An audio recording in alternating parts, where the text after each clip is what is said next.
जय और विजय, तुम्हारी इतनी हिम्मत कि भृगु ऋषि को क्षीर सागर में जाने से रोक रहे हो। इसीलिए तो कहता हूं कि ब्राह्मण किसी का नौकर नहीं है, ब्राह्मण किसी का पायबंद नहीं है। हमारी मर्जी, हम कथा सुनाए या ना सुनाए, दक्षिणा एक अलग चीज हो गई। ब्राह्मण को तो भगवान के घर जाने से नहीं रोक सकते। देखिए आज भी हम जब किसी प्रधानमंत्री के यहाँ किसी नेता के यहाँ जाते हैं, सिक्योरिटी मिलती है ना, बाहर खड़ी हुई, हाँ जी बताओ किससे मिलना है? नेताजी से। अभी मीटिंग में है, 10 मिनट इंतजार करो। ब्राह्मण किसी का इंतजार नहीं करेगा, ब्राह्मण किसी का नौकर नहीं है। भगवान ने कहा, भृगु ऋषि ने कहा कि जाओ मैं तुम्हें श्राप देता हूं, तुम्हारी इतनी हिम्मत कि मुझे रोकोगे? जाओ तुम 3 जन्म में जाकर के राक्षस हो जाओ। पहले जन्म में हिरण्यकश्यपु बनोगे, भगवान का 12 अवतार और नरसिंह अवतार होगा, तुम्हारा उद्धार होगा। दूसरे जन्म में रावण और कुंभकर्ण बनोगे, तब भगवान श्री राम का जन्म होगा तो तुम्हारा उद्धार होगा। तीसरे जन्म में वक्रदंत और शिशुपाल बनोगे, तब भगवान कन्हैया का जन्म होगा, तुम्हारा उद्धार होगा। आज श्राप दे दिया, उस श्राप को धारण करके द्वारपाल हट गए और क्रोध में आकर के भृगु ऋषि ने जैसे ही क्षीर सागर में कदम रखा है तो वो लात विष्णु भगवान की छाती में जाकर के लगी है।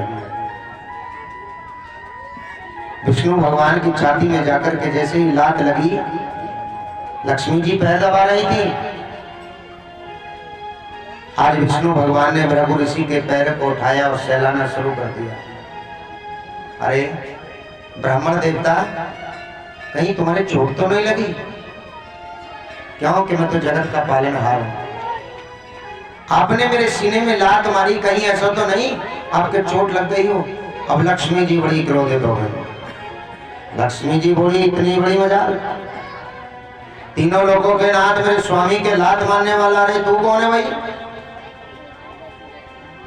जा, मैं तुझे श्राप देती हूं कि सबके यहां जाऊंगी लेकिन तेरे यहां कभी नहीं आऊंगी। ब्राह्मण को श्राप दे दिया। तुरंत भृगु ऋषि ने कहा कि सुनो लक्ष्मी, सुनो देवी, हमारी भी सुन लो, तुम्हारे पति के भी देवता हैं हम ये वरदान देते हैं, तुमने श्राप दिया लेकिन हम वरदान देते हैं जहां चाहेंगे वहां तुम्हें उत्पन्न करेंगे। बोले गोविंद भगवान की। आज भी जब पंडित जी महाराज पहले मंत्रों का उच्चारण करते हैं कि रख लो यजमान दक्षिणा, होता है नहीं? सबसे पहले दक्षिणा, लक्ष्मी जी का आह्वान पहले। अगर असली ब्राह्मण है तो सबसे पहले लक्ष्मी को रखवाएंगे। जहां हम तुम्हें वरदान देते हैं लक्ष्मी, जहां चाहेंगे वहां तुम्हें उत्पन्न करेंगे। अगर पंडित जी किसी का हाथ भी देखने लग जाए, पंडित जी तुम देखिए वो हाथ, तो पहले दक्षिणा रख लो, पहले लक्ष्मी। तो लक्ष्मी जी को तो पहले आना पड़ेगा। अब लक्ष्मी जी पूछने लगी नारायण से कि प्रभु, मैं बड़ी अफसोस में पड़ गई, ये है तो है कौन? मेरा मार्गदर्शन कीजिए दीनानाथ। भगवान ने कहा, सुनो लक्ष्मी जी, ये ब्राह्मण देवता हैं, भृगु ऋषि हैं, ये मेरे पूजनीय हैं, मेरे आराध्य हैं। और जब से देखिए आज कल के भक्त कहते हैं ना पंडित जी पाला गए, कहते हैं ना पंडित जी को, पंडित जी पाला गए, ये वही कथा है। भगवान ने भृगु ऋषि के पैरों को सहलाया है, कहीं चोट तो नहीं लग गई महाराज? क्यों? बताया है ब्राह्मण के पैरों में लक्ष्मी का वास होता है। ब्राह्मण के पैर पवित्र होते हैं, इसलिए ब्राह्मण के पैर छूने चाहिए।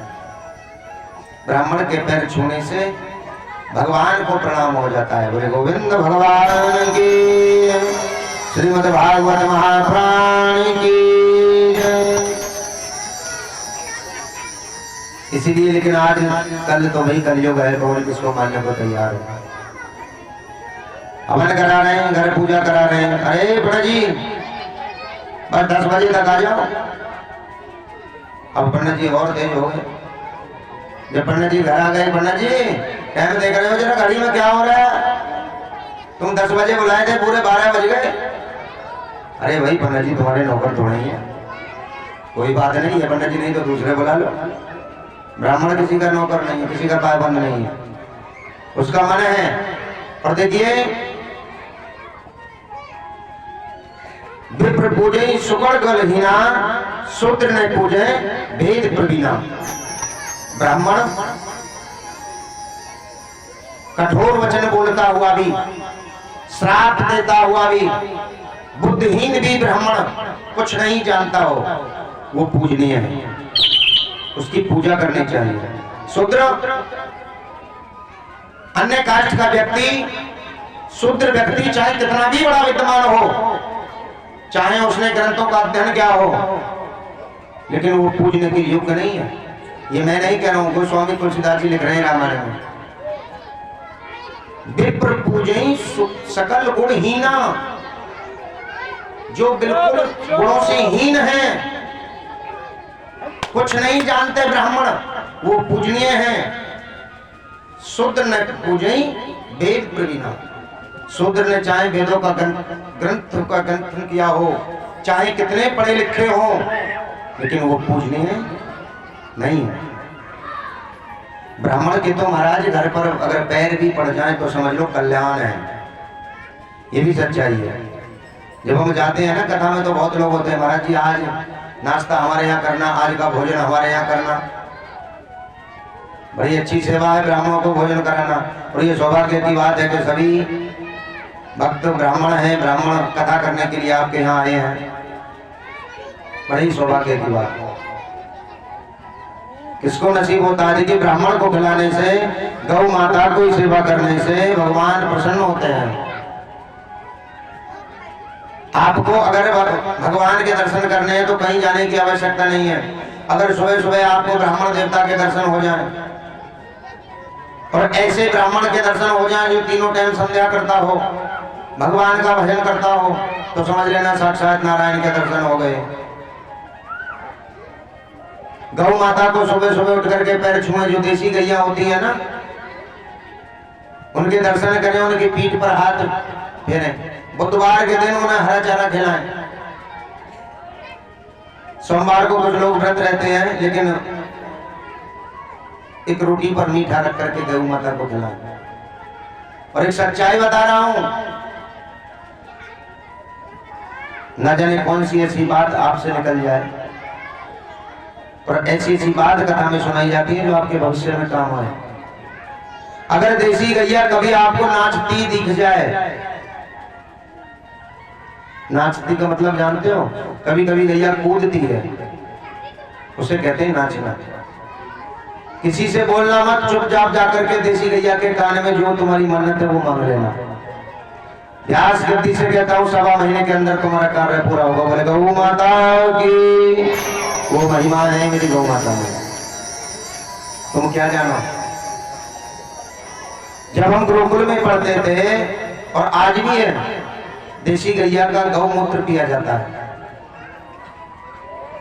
अगर किसी को कैंसर है, बीमारी है, शरीर से रोग नहीं टूटता हो, दवाई कितनी खा ली हो, परेशान हो, 11 दिन लगातार देसी गाय का गौमूत्र अगर मिल जाए तो समझ लेना कल्याण हो गया। लेकिन सोचेंगे महाराज कैसी बात बता रहे हैं, मैं भी पीता हूँ, आज भी पीता हूँ महीने में एक बार। मेडिकल पर तो महाराज सब लोकल विद्या हो, लेकिन सबके घर गैया हिंगी जो देसी गाय होती है उनकी बात कर रहा हूं।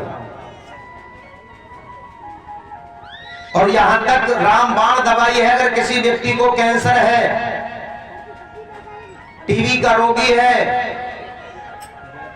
तो मैं विश्वास के साथ कहता हूं कि उससे ज्यादा नहीं 10 दिन गौमूत्र दे दीजिए, मूत्र पिला दीजिए देसी गाय का, वो बिल्कुल ठीक हो जाएगा। ये सच्चाई है।